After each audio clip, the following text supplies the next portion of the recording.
کہ میں نے آپ کے سامنے تجزیہ رکھ دیا ہے کہ یہ کام ہم محض ایک ثواب کا کام سمجھ کے نہیں کر رہے. یہ نہ سمجھیے کہ ہمیں ثواب درکار نہیں، ہم ثواب کی ایک ایک رمق کے محتاج ہیں اللہ تعالیٰ کی طرف سے اجر اور ثواب کے، لیکن ایک تصور ہمارے ذہنوں میں محض ثواب کا تصور ہے. یہ معاملہ محض ثواب کا نہیں ہے، یہ ہماری قومی زندگی کا لائف اینڈ ڈیتھ کا ایشو ہے. اس پاکستان کے بقا کا اور استحکام کا کوئی امکان نہیں بغیر اسلام کے، اور اسلام نام کا نہیں چلے گا، نعرے والا نہیں چلے گا. وہ دن لد گئے، وہ دن ہوا ہوئے کہ پسینہ گلاب تھا. اسلام کا نعرہ اب نہیں چلے گا. ہاں، حقیقی اسلام، واقعی اسلام، عملی اسلام، جس کا اخلاق اور کردار میں بھی ظہور ہو رہا ہو، زندگی عملاً اس کا ایک نمونہ بنی ہوئی ہو، وہ اسلام جس کو کہ عوام بھی سمجھے کہ ہاں یہ اسلام ہے. 1400 سال کی روایات ہیں جو ان کے ذہنوں میں ہیں، ان کے سب کانشس مائنڈ میں ہیں، ان کے کلیکٹیو کانشس میں ہیں، کلیکٹیو سب کانشس میں. وہ اسلام ہوگا تو قربانیاں بھی ہوں گی، یکجہتی بھی ہوگی، قوم بنیان مرصوص بھی ہوگی، قومیتیں رہیں اپنی جگہ پر، گلدستہ بنے گا. ان پھولوں کو آپ باندھ دیتے ہیں، یہ قومیتیں جڑیں گی، بندھیں گی. یہ قرآن حبل اللہ ہے. علامہ اقبال نے جس طریقے سے اس کی وضاحت کی ہے، یہ جو حبل اللہ کا معاملہ ہے کہ حبل اللہ کون سی ہے؟ ماں ہما خاک و دل آگاہ اوست، قرآن کے بارے میں کہہ رہے ہیں. از یک آئینی مسلمان زندہ ہست، پے کرے ملت ز قرآن زندہ ہست. مسلمان کی تو زندگی ہی ایک آئین کی وجہ سے ہے، اور پے کرے ملت جو ہے قرآن کی بنیاد پر زندہ ہے. ماں ہما خاک و دل آگاہ اوست، اعتصامش کن کہ حبل اللہ اوست. قومیتیں رہیں اپنی جگہ پر، لیکن یہ جڑ کر ایک ملت کی شکل اختیار کریں. اس کے لیے جوڑنے والی شے واعتصموا بحبل اللہ جميعا ولا تفرقوا. اس لیے کہ ذہن جڑیں گے، نظریات جڑیں گے، مقاصد میں ہم آہنگی ہوگی، تب قومی یکجہتی پیدا ہوگی. یہ سارا کام جیسا کہ میں نے عرض کیا، اس کے لیے اسلامی انقلاب درکار ہے. اسلامی انقلاب کے لیے وہ ایمان درکار ہے، عوام میں بھی اور خاص طور پر خواص کے طبقے کے اندر. جب تک کہ وہ چینج آف مائنڈ نہیں ہوگا آپ کے برین ٹرسٹ میں، سوسائٹی ایز اے ہول وہ تبدیلی قبول نہیں کرے گی. اس کے لیے اب یہ آپ کا کام ہے کہ محنت کریں، ایثار کریں، اپنا وقت کا ایثار، اپنی قوتوں کا ایثار، اپنی مالی ایثار، اور اس پروجیکٹ کو آگے لے کر چلیں. میں اسی پر اپنی گفتگو ختم کر رہا ہوں. باقی یہ کہ اب شاید آپ حضرات کو معلوم ہے کہ سوال جواب کے لیے بھی امکان ہے، آپ لوگ لکھیے. اس دوران میں چند باتیں شاید بھائی جمیل الرحمان صاحب کریں گے یا زین العابدین صاحب. اسی دوران میں آپ جو سوالات مجھ سے کرنا چاہیں جو اسی موضوع سے متعلق ہوں، اور دائیں بائیں اور مشرق مغرب شمال جنوب کی طرف جانے کی ضرورت نہیں ہے. جو چند باتیں میں نے آج عرض کی اس کے بارے میں اگر کوئی سوال ہو تو میں امکانی کوشش کروں گا کہ وضاحت کروں. شکریہ.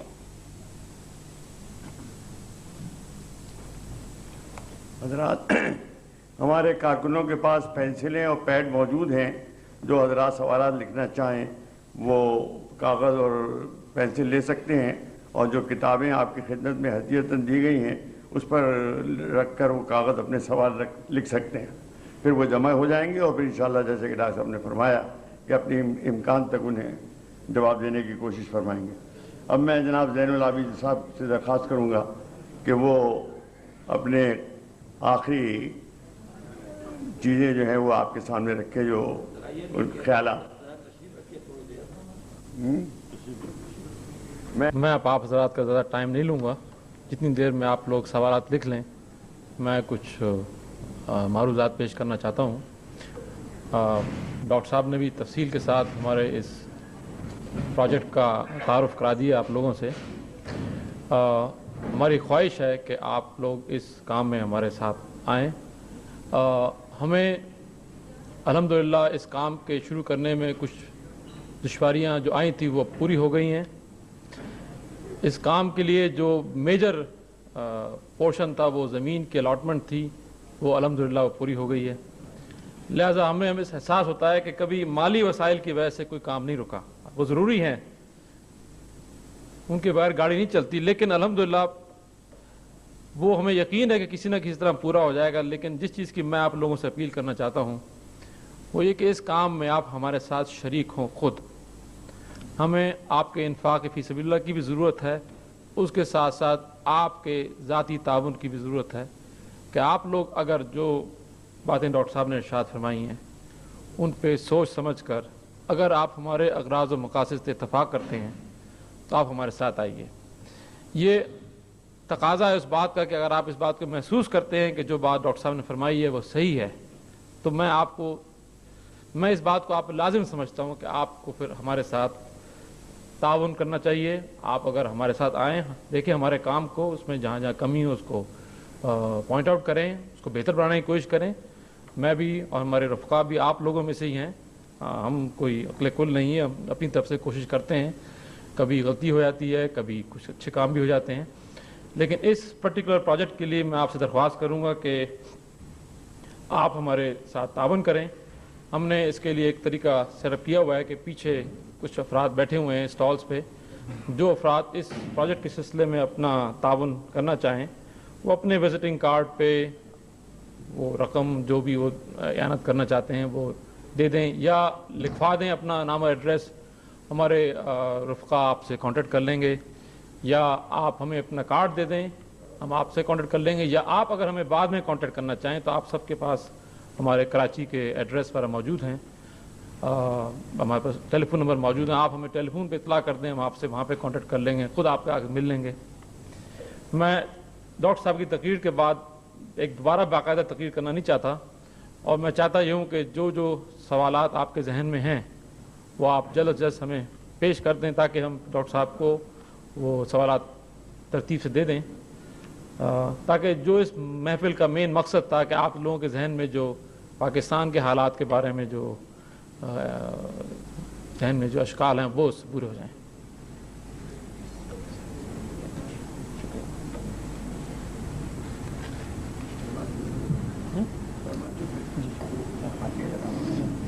اپنے خیال میں اب میں آپ حضرات کی اجازت سے یہ جوابات جو ہیں سوالوں کے لیے ذرا بیٹھ کر دوں گا. 2.5 سال کے اندر ہمارے پاس 5 لاکھ روپئے جمع ہو گیا, اور ہم نے اللہ کے بھروسے پر فوراً اس کی تعمیر کا کام شروع کیا. پہلا فیز اس کا بالکل تیار ہو گیا, اور جو 5 لاکھ ہمارے پاس جمع ہوئے تھے وہ قریباً ختم ہو گئے. اور دوسرے فیز کے لیے اس وقت انجمن کے پاس واقعہ یہ ہے کہ کوئی فنڈ موجود نہیں. آپ حضرات سے درخواست ہے کہ خاص قرآن حکیم کی اعلیٰ علمی سطح پر دعوت و تبلیغ کے لیے جو ادارہ ہمارے ادارے کی تعمیر اس وقت انجمن کے سامنے ہے, اس میں مالی تعمیر اور عملی تعاون پیش کرنا اس وقت بڑی شدید ضرورت ہے. اور تعمیر مسجد اور ایسا ادارہ کہ جو کسی مقصد کے لیے قائم کیا جا رہا ہو کہ اللہ کے آخری پیغام کو لوگوں تک پہنچائے, ان کے ذہنوں کو مسخر کرنے کی کوشش کرے.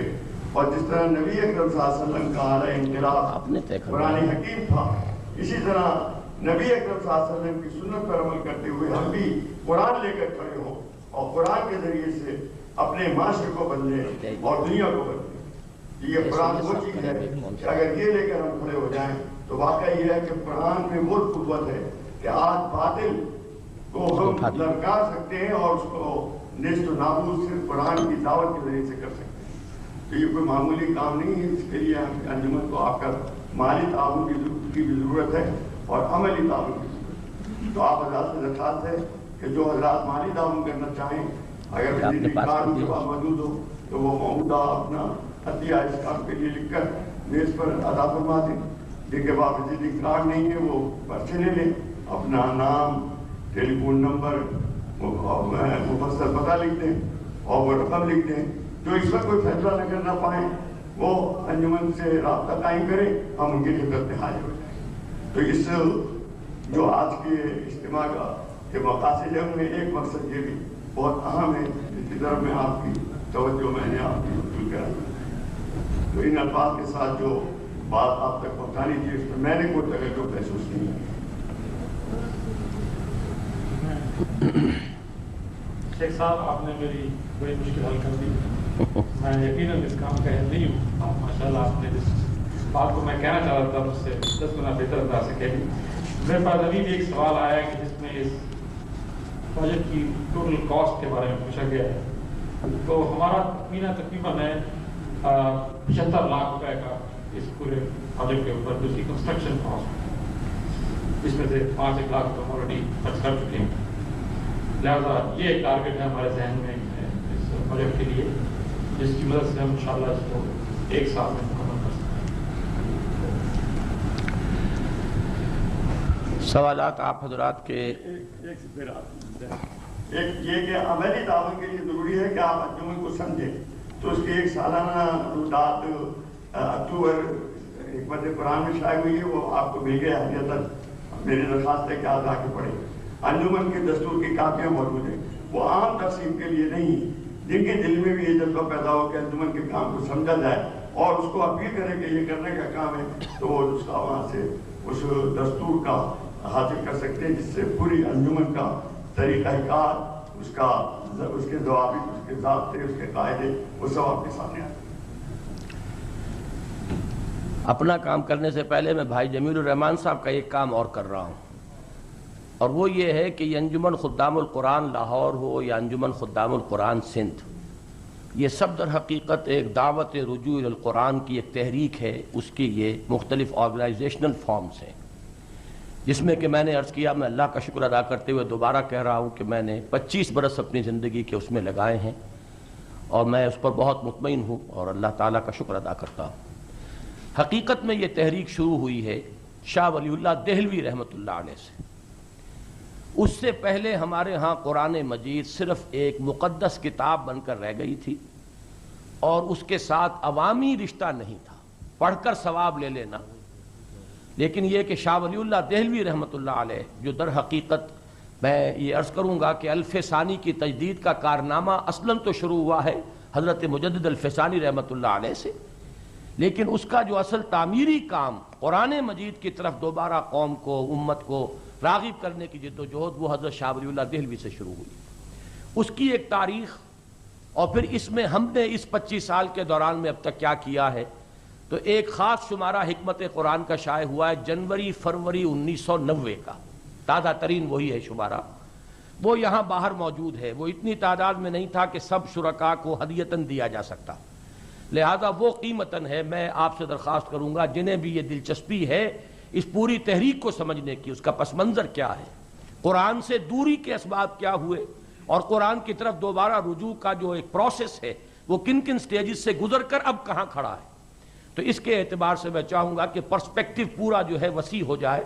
تو اس شمارے کا، وہ 150 صفحے کا شمارہ ہے خاص حکمت قرآن کا، اس کا مطالعہ ضرور فرمائیے۔ ایک بات میں یہ عرض کروں گا، جن حضرات کے سوالات ہیں میں ضرور چاہوں گا ان کی زیارت کرنا۔ اگر کوئی صاحب سوال کر کے چلے گئے ہوں تو ان کے سوال کا جواب پھر نہیں دیا جائے گا۔ سید فیروز شاہ صاحب، شکریہ۔ آپ کا سوال ہے کہ قرآن پر امت کا اتفاق علمی طور پر کیوں نہیں؟ کیا وجہ ہے کہ قرآن کی واضح ہدایات اور ارشادات کو مذہبی لوگ ہی قبول نہیں کرتے؟ اس کے لیے کیا عملی اقدامات کرنے چاہیے؟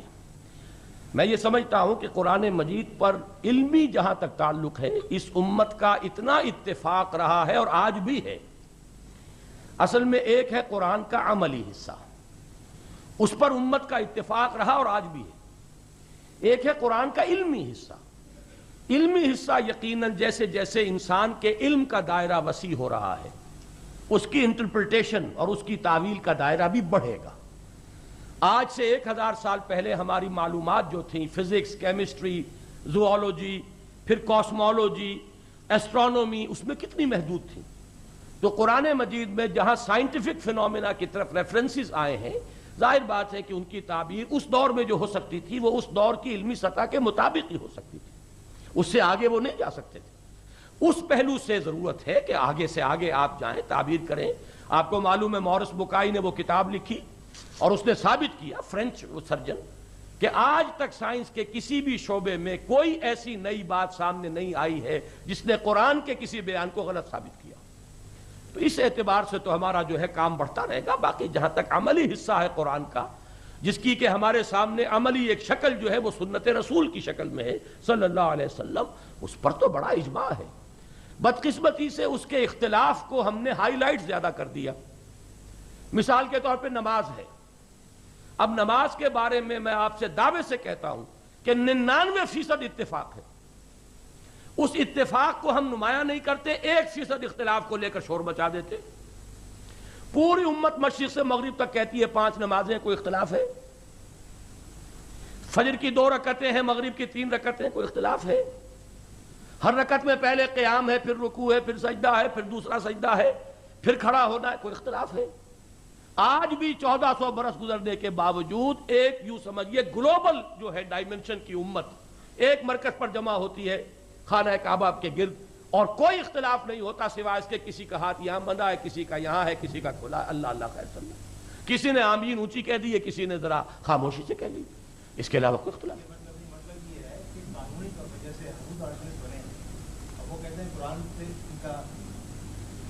اصل میں ہم گفتگو نہیں کر سکتے، اب یہ تو پھر بات بہت لمبی ہو جائے گی۔ تو باقی یہ کہ میرے نزدیک قرآن مجید پر اب اس دور میں جن لوگوں کو قرآن پر یقین نہیں ہے کہ یہ اللہ کی کتاب ہے، اور وہ صرف عوامی دباؤ کے تحت جو ہے وہ نئی باتیں کہہ رہے ہیں، تو اس سے کوئی الزام نہیں آتا۔ علماء نے تو اتنے اتفاق کا ثبوت دیا۔ آپ کو معلوم ہے کہ علماء نے اس ملک میں سب سے بڑے چیلنج کو قبول کیا تھا جب یہ کہا جا رہا تھا کہ کوئی دستور اسلامی نہیں بن سکتا۔ انہوں نے 22 اصول جو ہے مرتب کر کے دے دیے تھے، جن میں شیعہ، سنی، اہل حدیث، بریلوی، دیوبندی سب کے سب تھے، جماعت اسلامی بھی تھی۔ پھر اس کے بعد متحدہ شریعت محاذ میں سب تھے، انہوں نے بل دیا تھا۔ لیکن یہ کہ جن لوگوں کا یقین نہیں ہے قرآن پر، وہ اس پر اعتراض کریں تو بات دوسری ہے۔ باقی قرآن مجید کے اوپر تو میں نہیں سمجھتا کہ جتنا کنسنسس ہے دنیا میں تو کوئی دوسری چیز نہیں ہے جس پر اتنا کنسنسس موجود ہو۔ ایک صاحب نے یہ اپنا نام نہیں لکھا کہ ذہنی تربیت برائے خواتین کے سلسلے میں آپ کے خیالات و پروگرام سے مطلع ہونے کی خواہش ہے۔ میرے نزدیک کوئی فرق نہیں ہے، ان کا بھی ذہن ہے، انہیں بھی قرآن مجید سمجھنا چاہیے، پڑھنا چاہیے۔ ہماری تحریک اپنے چھوٹے سے پیمانے پر خواتین کے حلقے میں بھی چل رہی ہے، تو یہ تو دین کی طلب العلم فریضۃ علی کل مسلم و مسلمۃ، حدیث نبوی ہمارے سامنے ہے۔ عبد القادر صاحب آپ ہیں، یہ انگریزی میں جنہوں نے لکھا ہے۔ اچھا، ہاؤ ول یو کریٹ ایمان condition in your worker? What ایمانی condition in your worker? What plan do you have? میں تو اجمالاً تو آپ کے سامنے عرض کر چکا ہوں، اور اس وقت اگر آپ تفصیل چاہتے ہیں تو علامہ اقبال کے حوالے سے ایک بات عرض کر رہا ہوں، تشریف رکھیے۔ علامہ اقبال نے ریکنسٹرکشن میں بحث اٹھائی ہے یقین کیسے پیدا ہوتا ہے، اور اس بنیاد پر بات آگے چڑھائی کہ یقین پیدا ہوتا ہے تجربے سے۔ لاکھ آدمی آپ سے کہیں چینی میٹھی ہوتی ہے، میٹھی ہوتی ہے، میٹھی ہوتی ہے، آپ کہیں گے ہوگی میٹھی۔ یہ بھی کہیں گے جب اتنے لوگ کہہ رہے ہیں تو جھوٹ نہیں بولتے ہوں گے، لیکن کنوکشن جو ہے وہ جب آپ چکھ لیتے ہیں تو اب کنوکشن ہو جاتی ہے کہ ہاں میٹھی ہے۔ تجربے سے یقین پیدا ہوتا ہے۔ تیسری بات علامہ کہتے ہیں تجربہ صرف ظاہری نہیں ہوتا، باطنی بھی ہوتا۔ External experience, internal experience. قرآن کو پڑھتے ہوئے جب آدمی محسوس کرتا ہے کہ یہ میرے دل کی پکار ہے، دیکھنا تقریر کی لذت کے جو اس نے کہا، میں نے یہ جانا کہ گویا یہی میرے دل میں ہے، یہ ہے جس سے یقین پیدا ہوتا ہے۔ ہمیں اپنے اندر ایک سمپیتھیٹک وائبریشن محسوس ہوگی اپنی فطرت کے اندر اور قرآن مجید کے اندر۔ اس سے آپ کو یقین پیدا ہوگا کہ جو میری فطرت کا فاطر ہے، جو سورس اس کی ہے، وہی در حقیقت اسی کا کلام ہے۔ یہ از کجا می آدی آواز دوست، یہ دوست کی آواز ہے، جانی پہچانی ہے، میری فطرت کی بالکل معروف ہے۔ اس سے یقین پیدا ہوگا، یقین پیدا ہوگا تو ایمانی کیفیت جو ہے انسان کے عمل میں پیدا ہو جائے گی۔ محمد اظہر احمد صاحب،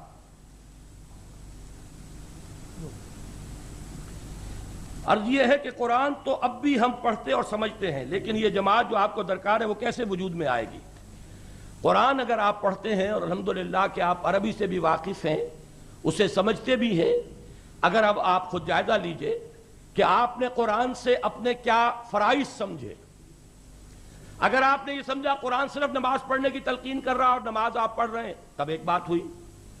اگر آپ کے سامنے یہ آیا کہ قرآن تو کہتا ہے انقلاب برپا کرو، اقیم الدین، دین کو قائم کرو، نکلو میدان میں، اہل ایمان ہیں ہی وہ جو جہاد کرتے ہیں جان اور مال کے ساتھ اللہ کی راہ میں، اگر یہ بات آ گئی تو آپ کو اپنے فرض کا احساس ہوگا۔ پھر آپ خود تلاش کریں گے کہ کوئی ہے جماعت جو اس بنیاد پر کام کر رہی ہو، اور جہاں بھی آپ کو اپنی اس ضرورت کی پورا ہونے کا امکان نظر آئے گا آپ اس میں شرکت کریں گے۔ یہ اس جماعت کی بنیاد بنے گی۔ یا پھر نام نہیں ہے۔ What do you think are the main reasons of differences among ulamas and intellectuals. Differences کی مختلف نوعیتیں ہوتی ہیں. کن صاحب کا یہ سوال؟ آپ کا؟ دیکھیے ایک ڈفرینسز وہ ہوتے ہیں جو دو ججوں کے مابین ہوتے ہیں کسی ایک مقدمے میں. قانون ایک ہے، دونوں مانتے ہیں، اور ہائی کورٹ کے ججز ہیں، فائل بن چکی ہے، شہادتیں سب آ چکی ہیں، پھر بھی دو ججوں کا اختلاف ہو سکتا اور دیانتداری سے ہو سکتا ہے. یہ اختلاف تو یوں سمجھیے کہ اللہ تعالیٰ کی تخلیق میں موجود ہے، مونوٹنی نہیں ہے اس کریشن میں. گلاب کا ایک پودا ہوگا، 10 پھول ہوں گے، ایک جیسے نہیں ہوں گے، ہر پھول علیحدہ ہوگا، ہر گلیرا رنگ و بوئے دیگر است. تو یہ تو اس کریشن کی بیوٹی ہے. ایک وہ اختلاف ہے جس میں انتشار پیدا ہوتا ہے، اس کا ماخذ جو ہے وہ انسان کا نفس ہے. اگر آپ میں دی ارج ٹو ڈومینیٹ، تفوق، اپنی بالا تری، اپنی بالا دستی، اپنی چودراہٹ، اپنی لیڈری، اگر اس کا جذبہ پیدا ہو جائے گا تو وہ منفی اختلاف پیدا ہوگا. اس سے علماء بھی ایگزمپٹ نہیں، خاص طور پر جبکہ بہت سے لوگوں کے نزدیک وہ محض ایک پروفیشن بن کر رہ گیا. یہ اسباب ہیں، اس کی وجہ سے انتشار ہے، اسی وجہ سے فرقہ پرستی ہے، تفرقہ ہے. If the above keep on having differences, how do we prepare the revolutionary forces? Revolutionary forces تو جیسا کہ میں نے عرض کیا، حضور صلی اللہ علیہ وسلم نے جب کام کیا، مشرکین بھی تھے، یہودی بھی تھے، نصارہ بھی تھے، ہر طرح کے لوگ موجود تھے، لیکن یہ ایک دعوت دی. قرآن کی دعوت کو جس نے قبول کیا وہ پھر بنیان مرصوص بنے، انہوں نے جد و جہد کی اور انقلاب برپا کر دیا. کسی ملک میں کمیونسٹ ریولوشن کیسے آتا ہے؟ وہاں کیپٹلسٹ بھی ہوتے ہیں، ہر طرح کے لوگ موجود ہوتے ہیں، مفاد پرست بھی ہیں، سب ہیں، لیکن ایک دعوت ہے، مارکسزم ہے، ایک فلسفہ ہے، ایک نظریہ ہے. وہ بہت سے لوگوں کی امیجنیشن کو کیپچر کرتا ہے، انہیں پوزیس کرتا ہے، انہیں موٹیویٹ کرتا ہے، وہ جمع ہوتے ہیں، ایک کمیونسٹ پارٹی بنتی ہے، جد و جہد ہوتی ہے، قربانیاں ہوتی ہیں، انقلاب آ جاتا ہے. تو یہ تو فینومینن ہے. یہ نہ سمجھیے کہ اختلافات کبھی انقلاب کے راستے میں رکاوٹ بن سکتے ہیں. یہ تو میں دے چکا ہوں جواب. قاضی قادر صاحب،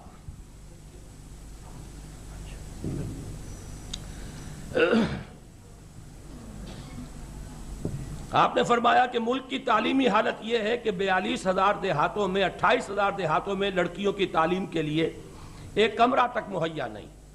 یہ تعلیم کا نہایت جہالت کا عالم ہے. کیا کوئی سماجی انقلاب اس جہالت کی بنیاد پر لانا ممکن ہے؟ سماجی انقلاب کے نتیجے میں اس جہالت کو دور کیا جائے گا. دیکھیے کیوں یہ کام ہو رہا ہے. یہ نہیں ہے کہ ہمارے پاس ریسورسز نہیں ہیں. ایک غلط نظام ہے تقسیم دولت کا، غلط ہاتھوں میں زمام کار ہے، ان کے سامنے کوئی قومی مقاصد نہیں ہے. آپ کا جو اوپر کا طبقہ ہے اسے اپنے بنگلے اور اپنی جائیداد اور اپنے بینک بیلنس کے سوا کسی چیز کی کوئی غرض نہیں.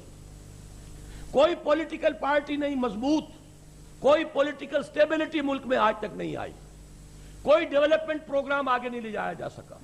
یہ نہیں ہے کہ ریسورسز نہیں ہے، ہمارے ہاں ریسورسز موجود ہیں، غلط جگہ پر صرف ہو رہے ہیں.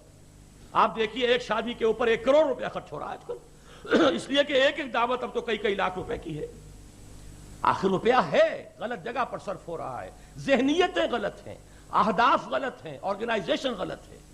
یہ سب کچھ ایک ٹوٹل ریولوشن کا متقاضی ہے. اس کے بعد جبکہ صحیح انٹینشنز رکھنے والے لوگ ہوں گے وہ انہی تمام ریسورسز کو ڈائیورٹ کریں گے صحیح پیمانوں پر اور صحیح چینلز میں، اس سے نتائج نکلیں گے. رانا اظہر جی صاحب، یا آپ تو میرے کلاس فیلو ہیں، کیا کوئی شخص آپ کی جماعت میں شامل ہو کر کسی اور جماعت سے بھی منسلک ہو سکتا ہے؟ دیکھیے یہاں گفتگو ہو رہی ہے صرف انجمن خدام القرآن کے بارے میں، جو جماعت نہیں ہے، انجمن ہے. ایک شخص 10 انجمنوں کا بھی ممبر ہو سکتا ہے، کوئی اس میں حرج نہیں. البتہ جس کا میں نے یہاں ذکر نہیں کیا، وہ جو تنظیم ہے ہماری تنظیم اسلامی، وہ ایک انقلابی جماعت ہے، وہ ایک ٹوٹل کمٹمنٹ مانگتی ہے. تو ظاہر بات ہے کہ 2 کشتیوں میں اس صورت میں انسان سوار نہیں ہو سکتا. ہر جماعت کا اپنا ایک مخصوص طریقہ کار ہے، اس کے نہج کے مطابق جو ہے آپ اس کے پورے ڈسپلن کو اپنے اوپر لیں گے تو چلیں گے۔ البتہ انجمن ہے، آپ 10 انجمنوں کے بھی ممبر بن سکتے ہیں، جس کے ساتھ بھی آپ کو دلچسپی ہے، اتفاق ہے، اس میں آپ پارٹلی حصہ لیجیے۔ فاروق صاحب،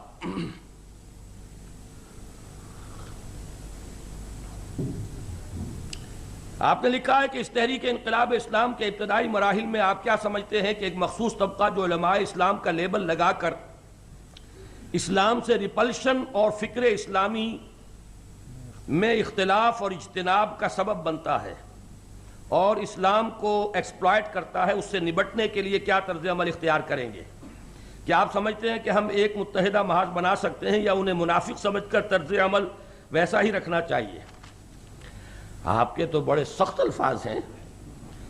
اصل میں اس حد تک نہ جائیے کہ انہیں منافق سمجھے، صرف یہ ہے کہ آپ کو اسی ماحول میں ایک جماعت پیدا کرنی ہوگی۔ جب آپ انقلاب کی بات کرتے ہیں، اس کے حوالے سے میں عرض کر رہا ہوں، اور میں آپ کے سوال کا جواب پہلے دے چکا ہوں۔ حضور نے جب کام کیا تو اہل کتاب موجود تھے، وہ گویا کہ اس دور کے پرانے مسلمان تھے، رسولوں کے ماننے والے، کتابوں کے ماننے والے، توحید کے مدعی، لیکن آپ کو معلوم ہے انہوں نے اختلاف بھی کیا۔ سب سے بڑی مخالفت شدید یہودیوں نے کی، اگرچہ عیسائیوں کی طرف سے اس دور میں اتنی مخالفت نہیں ہوئی، لیکن یہ کہ ایک انقلابی جماعت ان سب کے باوجود اپنا راستہ بناتی ہے اور لوگ جو بھی اس کے ہم خیال ہوتے ہیں وہ جمع ہوتے ہیں، طاقت وجود میں آتی، انقلاب آ جاتا ہے۔ باقی یہ کہ ان میں سے بھی بہت سے حضرات کٹ کر آئیں گے، آخر یہ نہ سمجھیے کہ یہ لوگ جامد ہیں، بالکل ان کی سوچ کے اندر بھی تبدیلی آ سکتی ہے اور وہ خود ایک مثبت طریقہ کار اختیار کر سکتے ہیں۔ اللہ تعالیٰ انہیں اس کی توفیق عطا فرمائے۔ علیم الدین صاحب، وہ کیا بنیادی سبب ہے جس کی وجہ سے دینی اور صحیح اسلامی سیاسی جماعت ایک جگہ جمع نہیں ہو پاتی؟ یہ ذرا خاصا ٹیڑھا سوال ہے۔ دینی اور صحیح اسلامی سیاسی جماعت ایک جگہ جمع نہیں ہو پاتی، یعنی آپ کہنا یہ چاہ رہے ہیں کہ ایک ایسی جماعت وجود میں نہیں آتی جو ایک وقت دینی بھی ہو سیاسی بھی ہو، یہ کہنا چاہ رہے ہیں؟ یا یہ کہ تمام مذہبی سیاسی جماعتیں کیوں یکجا نہیں ہوتی؟ یہ دوسرا سوال ہے۔ دیکھیے میں آپ سے یہ عرض کر دوں کہ سیاست میں اور اس وقت کے معاشرے کے اعتبار سے دینی کام میں فرق کیا ہے؟ سیاست کا اصل ہدف ہوتا ہے کسی ملک میں جو نظام قائم ہے اس کے چلانے والے ہاتھ بدلنا، نظام بدلنا نہیں ہوتا، جو بھی ایگزسٹنگ سسٹم ہے۔ اب آپ کو معلوم ہے امریکہ میں ریپبلکنز ایک پارٹی ہے، ڈیموکریٹس ایک پارٹی، دونوں کا امریکہ کے نظام کے بارے میں کوئی اختلاف نہیں، تھوڑا بہت اختلاف ہوگا فورن پالیسی کا ہوگا، کچھ اختلاف ٹیکسیشن کا ہوگا، اللہ اللہ خیر صلی اللہ، اور کیا ہوگا؟ اسی طریقے سے لیبر پارٹی، کنزرویٹو پارٹی کا انگلستان میں جو نظام ہے اس پہ اختلاف نہیں، بلکہ وہ کہتے ہیں ہم چلائیں گے، وہ کہتے ہیں ہم چلائیں گے، تھوڑا تھوڑا فرق پالیسیز کا ہوگا۔ سیاست نام ہے اس کا، جو کہ ایگزسٹنگ سسٹم کو چلانے کے لیے ہاتھوں کو بدلنا درکار ہوتا ہے، یا اس میں کوئی پارشل جزوی قسم کی امپروومنٹ۔ اور انقلابی کام جو ہے اور دینی کام اس وقت انقلابی ہوگا، اس لیے کہ ہمارا نظام پورا غلط ہے دین کے اعتبار سے، ہمارا politico socio economic system as a whole یہ جو ہے بالکل اسلام کے خلاف ہے۔ اس کو بدلنے کے لیے ایک ٹوٹل ریولوشن چاہیے، وہاں ہاتھ نہیں بدلنا، نظام بدلنا ہے۔ اب ظاہر بات ہے جس کا ایپٹیچیوڈ سیاسی ہے وہ تو یہ دیکھے گا اس وقت ملک میں لوگوں کی سوچ کیا ہے، اس سوچ ہی کا جو راگ ہے اس میں اپنی راگنی جو ہے وہ ملائے گا تو لوگ ان کے ساتھ شامل ہوں گے نا۔ اگر وہ ان کی راگنی سے علیحدہ کو راگ الاپے گا تو کوئی اس کی طرف آئے گا ہی نہیں۔ انہیں پتا ہے لوگوں کی سوچ مادی ہے، روٹی کپڑا اور مکان، ڈگڈگی بجائی اور لوگ دیوانہ ہو گئے۔ کیا امامان سیاست، کیا کلیسا کے شیوخ سب کو دیوانہ بنا سکتی ہے؟ میری ایک ہو، وہ اس ہو پہ جمع ہو گئے، اس لیے کہ وہ بارود لوگوں کے اندر موجود تھا۔ اسی طرح سیاستدان ہمیشہ یہ دیکھتا ہے کہ لوگوں کے احساسات کیا ہیں۔ اگر فرض کیجئے سندھ میں ایک احساس پیدا ہوا کہ اس وقت ہمارے حقوق جو ہے وہ سلب کیے جا رہے ہیں، جس نے اس کا جتنا زوردار نعرہ لگایا اسی کے گرد لوگ جمع ہو جائیں گے۔ تو سیاست اور شے ہے، انقلاب اور شے ہے۔ ہم جو کام کرنا چاہتے ہیں وہ اسلامی انقلاب برپا کرنا چاہتے ہیں۔ باقی سیاست کے اندر تو مختلف رہیں گے رنگ، کسی کا کوئی خیال ہے، کسی کا کوئی خیال ہے۔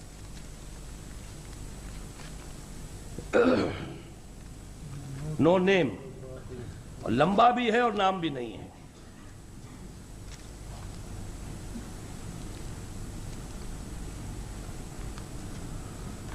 اس سوال پہ نام بھی نہیں ہے اور اس کا جواب بھی فرما رہے ہیں سید صاحب کے آ چکا ہے. شازیہ صادق صاحبہ کی طرف سے کوئی سوال ہے. ہمارے مذہب نے جو ہمیں حقوق دیے ہیں وہ ہمارا موجودہ معاشرہ ہمیں کیوں نہیں دیتا؟ یہ بہت صحیح ہے بات. خواتین کی طرف سے یہ بات آئی ہے اور بہت صحیح بات ہے. ہمارا معاشرہ یہ حقوق اس لیے نہیں دیتا کہ ہم اپنے ہندوانہ ماضی سے ابھی تک اپنے آپ کو کاٹ نہیں سکے. ہمارے سارے سماجی معاملات جو ہیں وہ سابقہ ہندو رسم و رواج کے اوپر قائم ہیں. ہندو کے ہاں عورت کا کوئی وراثت میں حصہ نہیں، لہذا ہمارے ہاں بھی کوئی بھی بیٹی کو حصہ دینے کو تیار نہیں. زیادہ یہ جی وہ تو لیتی نہیں جی، بہنیں تو لیتی نہیں جی. وہ کیوں نہیں لیتی؟ اس لیے کہ معاشرے میں ایک اثر یہ ہے کہ لوگ کیا کہیں گے، اس بہن نے بھائی سے حصہ لے لیا. جب تک کہ یہ بات نہ پھیلا دی جائے کہ قرآن یہ کہتا ہے پورا قانون دے کر مما قل منہ او کثر، وراثت تھوڑی ہو زیادہ ہو پوری تقسیم کرو قانون خداوندی کے مطابق. یہ نہیں کہ تھوڑی ہے اور زیادہ ہے، کوئی فرق نہیں واقع ہوتا. تو ہم نے دین کو اصل میں بہت پارشلی قبول کیا اور دین کے تحت ہم نے اپنی پوری زندگی کو اور اپنے پورے سماجی نظام کو نہیں دیا. نتیجتاً یہ چیزیں چلی آ رہی. اسی سے جہیز کا تصور پیدا ہوا. اسلام میں جہیز کا کوئی تصور نہیں. جب عورت کا حصہ ہے وراثت کے اندر تو اسے جہیز کا کوئی معاملہ نہیں. ہندو گھر سے بیٹی کو رخصت کرتا دان دہیج دے کر. وہ اسے سمجھتا خیرات، لڑکی کا حق کوئی نہیں تھا، یہ خیرات ہے جو ہم نے دی ہے، اور اس کے بعد اس کا کوئی حق اس گھر پر باقی نہیں رہا. تو ہمارے تو سارے سوشل کانسیپٹ بالکل مختلف ہے اور بہت بڑا حصہ اس میں جو ہے وہ ہمارے ہندوانہ رسم و رواج کا ہے. اور اس پر جو اور ہو رہی ہے ظلمات بعضها فوق بعض، اب اس میں اصلاح کے لیے اسلام کی طرف نہیں آ رہے ہیں، مغرب کی طرف جا رہے ہیں. لیکن یہ کہ اس رد عمل میں یقیناً یہ چیز بھی شامل ہے اس کے سبب کے طور پر کہ اسلام نے عورت کو جو حق دیا تھا ہم نے وہ نہیں دیا. نتیجتاً اس نے بغاوت کی ہے، لیکن وہ پھر مغرب کو اپنا امام بنا رہی ہے. ضرورت اس بات کی ہے کہ ہم لوگ صرف واز کہنے کی بجائے خود اپنے ہاں اپنی برادریوں میں اسلام کا وہ نظام پورا سماجی اختیار کریں، تو اس سے یقیناً عورتوں کو محسوس ہوگا. جیسے کہ راجیو گاندھی نے کہا تھا، میں حیران ہوا اس کی تقریر.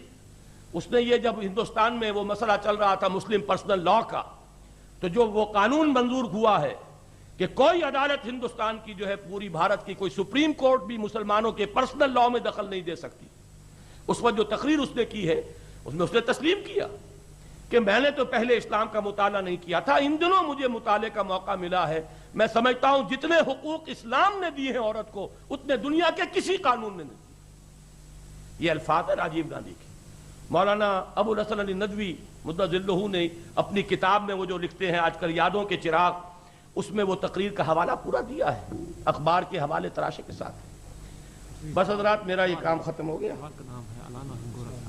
اچھا لیکن یہ سوال یہاں سے شروع ہوتا ہے، اس وہ نوٹ پڑھ لیجیے تو جی وہ یہ کیا ہے؟ کیا انجمن بھی جماعت اسلامی کی طرح طاہر قادری صاحب کی طرح بعد میں سیاسی جماعت؟ اچھا، یہ ہمارے کوئی ساتھی ہیں الینا ہنگورو صاحب، الانا ہنگورو. انہوں نے سوال لمبا لکھا ہے لیکن سید صاحب نے میری آسانی کے لیے اس کا خلاصہ نکال دیا ہے. The entire question revolves around will Anjuman Khuddam al-Quran later convert into a political movement? Examples given of Jamaat Islami and Maulana Tahir al-Qadri صاحب.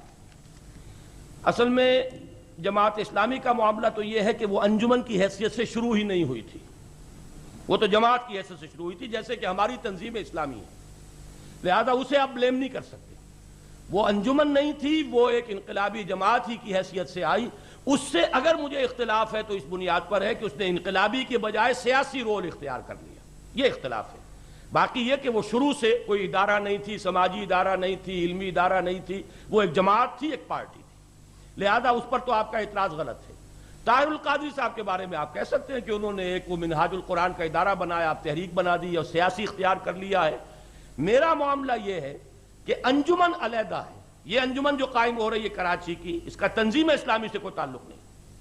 تنظیم اسلامی میری اپنی جگہ پر ہے، اس کا تعلق جو ہے وہ جیسے جماعت اسلامی ایک انقلابی جماعت تھی، اس طرح کی ہم کوشش کر رہے ہیں. اللہ تعالیٰ اگر ہمیں توفیق دے تو ہم یہاں انقلاب برپا کریں. لیکن یہ بعد میں کنورٹ ہونے والی بات نہیں ہے, وہ تو ابھی سے ہے. تنظیم علیحدہ ہے, انجمن علیحدہ.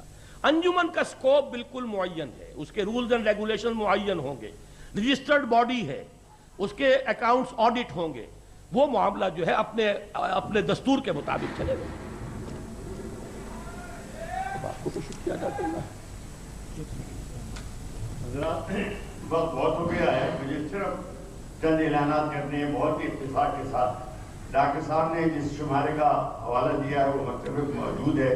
10 روپے اس کی قیمت ہے, اور پورے رجوع قرآن کی اس میں آپ کو تاریخ معلوم ہو جائے گی, اور ڈاکٹر صاحب کا ذہن بڑی حد تک آپ کے سامنے آ جائے گا. 10 روپے کی قربانی کیجیے, اور قربانی نہیں بلکہ اسے پڑھیے.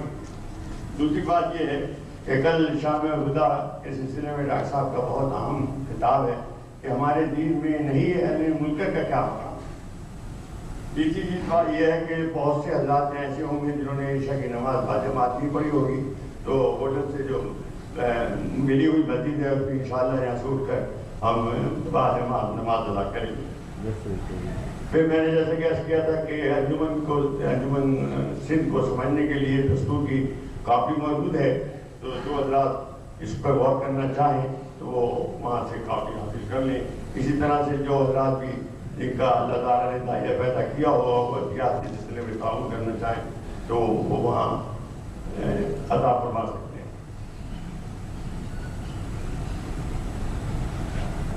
جناب میرے تو نوٹس ختم ہو گئے.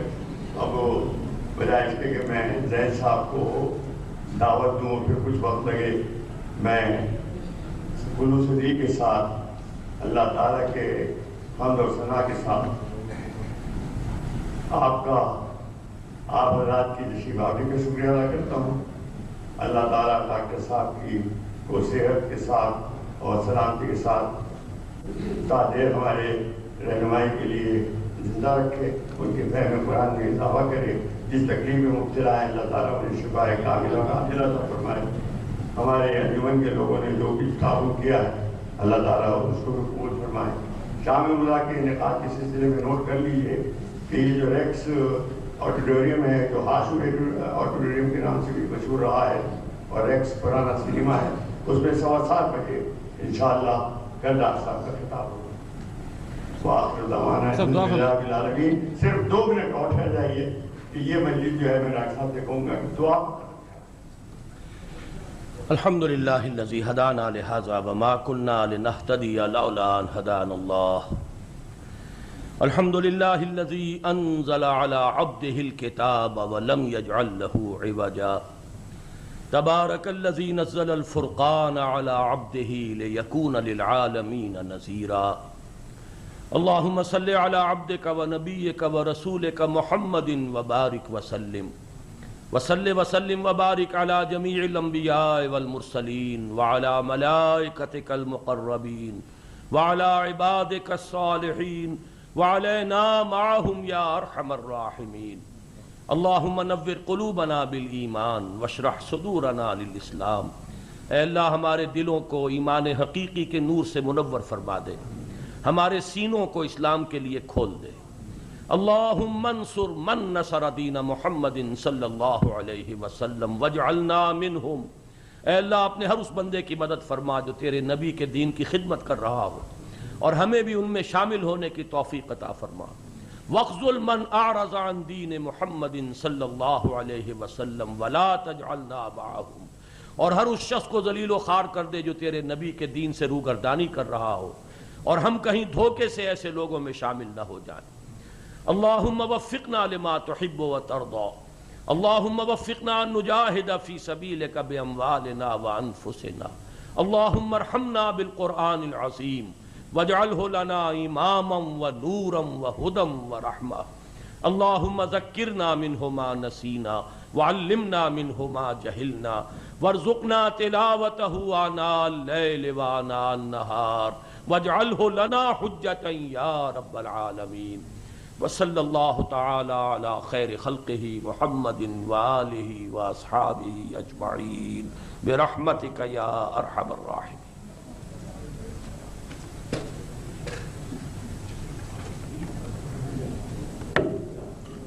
السلام علیکم. لاہور جو آپ سے ملنے آیا میں بیان نہیں کر سکا ان شاء اللہ